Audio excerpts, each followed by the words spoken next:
Hey everyone, and welcome to WDIM+, where today I'll be sharing some news on the 9th season of the series The Blacklist, which includes the release date for the first episode, as well as an update on where the show is at, and a few theories as to what may be happening during the upcoming season. If this is your first time on the channel, my name is Eric, and here on WDIM+, and my main channel, What Did I Miss?, I talk about the stories and characters I love. So if you want to be kept up to date on what is happening on shows like The Blacklist, be sure to hit that subscribe button and the bell so that YouTube lets you know when my videos come out.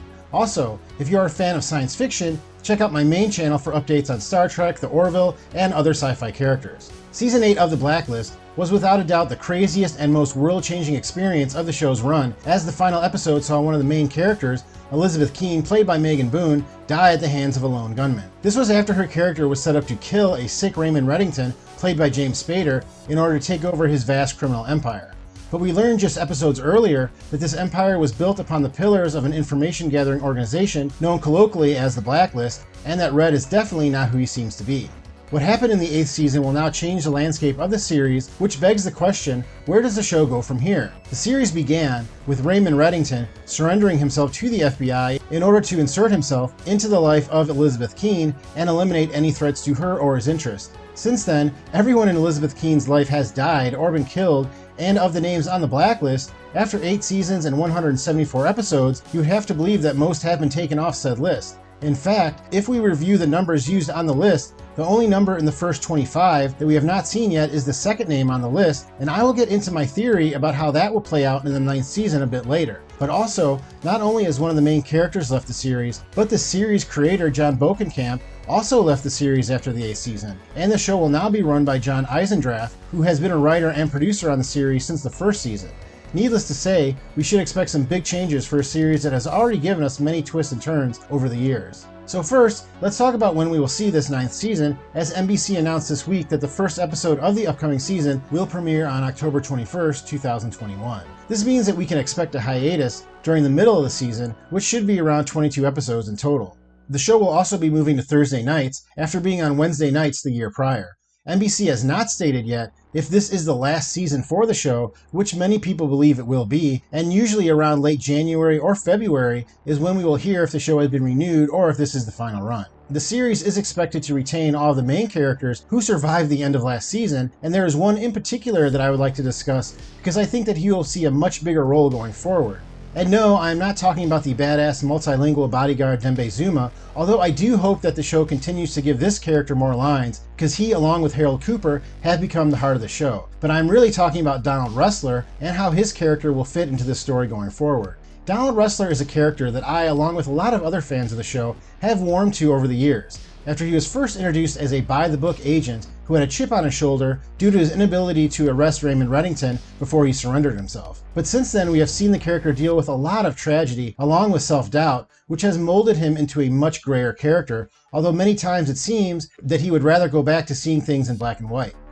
The 8th season of the series saw Donald Rustler and Elizabeth Keene develop their relationship further to the point where they felt love for one another, only for Rustler to hold another woman that he loves while she dies in his arms. If you recall, his fiancée died under similar circumstances in the first season episode, Mako Tsunada. We witnessed the first major shift in the attitude of his character after this event, and this is a big clue as to what will happen with the character going forward. After 7 seasons of implying that both Donald Rustler and Elizabeth Keene had greater feelings for each other, the show chose to have them act on those feelings, knowing that Elizabeth Keene was not going to make it out of the current season alive. I believe that this was done in part to promote Donald Rustler to a bigger part of the story, and I believe seeing the second woman that he loves die in his arms due to a gunshot will finally push him over the edge.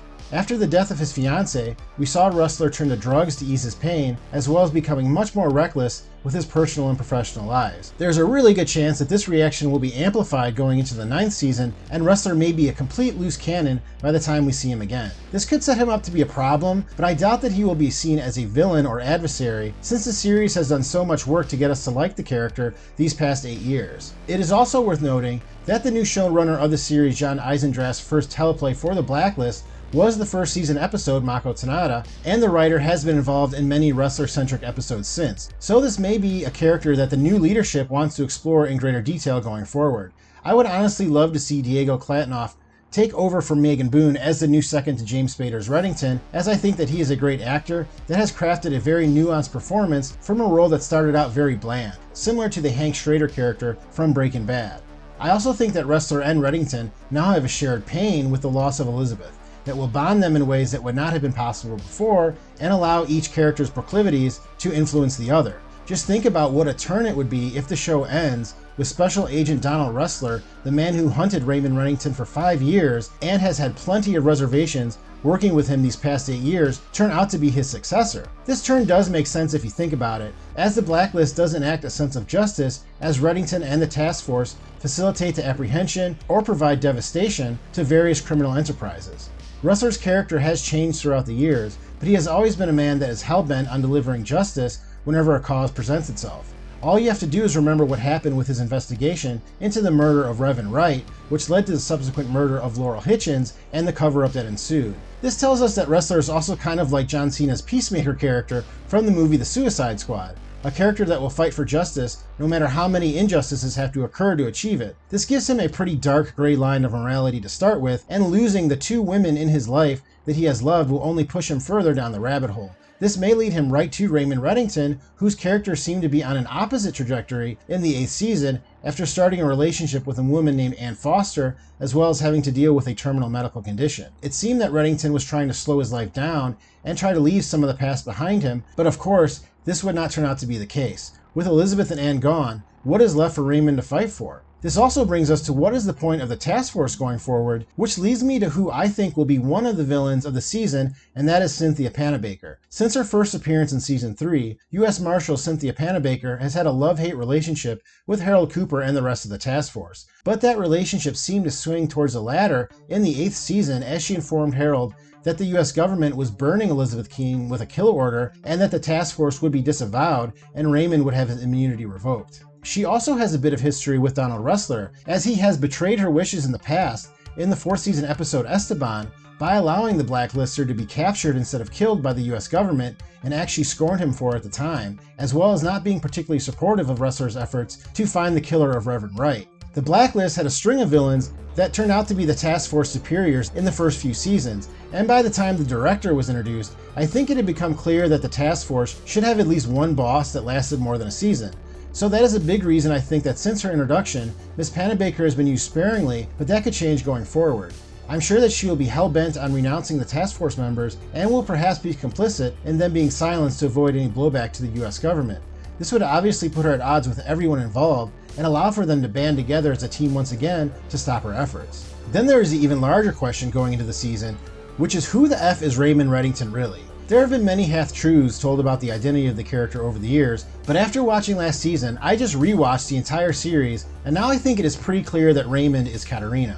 Sure, there are a couple of things that do not add up, but really all you have to do is watch the Cape May episode to understand the truth. In that episode, Raymond goes to the Cape May resort after the supposed death of Elizabeth Keene and has an opium-induced hallucination.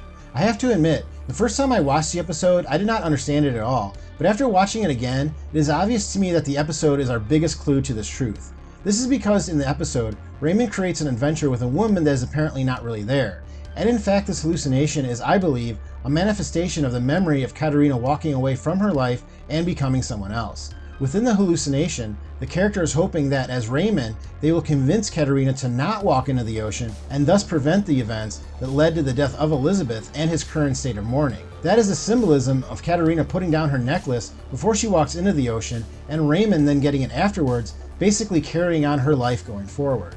I also believe that means that Raymond Reddington will actually be the second name on the Blacklist, and will be revealed at that time to have once been Katerina Rostova. Although the reason as to why each name on the Blacklist is numbered the way it is has never officially been revealed, I truly believe that now that we know the Blacklist is an organization, that the numbers are just sequential case file identification numbers similar to taking a number at a deli. It would make perfect sense that Elizabeth Keene is first on the list since the organization was built around the idea of protecting her. It would also make sense that Red would be number 2 on the list since his character would be the one enacting on this initiative.